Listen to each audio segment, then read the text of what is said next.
Hi guys! Happy Tubishbat! Ngayon nga ay araw ng Tubishbat.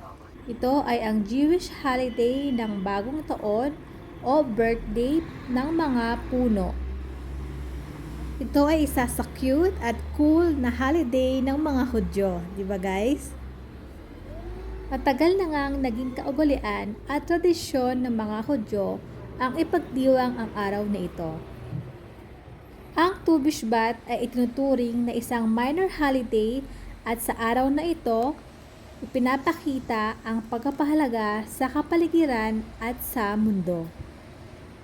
Kinaugalian nga sa araw na ito ang pagkain ng mga prutas, lalo na ang mga prutas na kilala ang Israel tulad ng grapes, olives, dates, figs, pomegranate, wheat, at barley.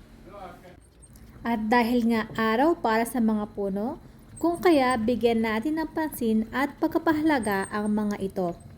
Happy New Year! Happy birthday mga puno! Thank you for unconditional love!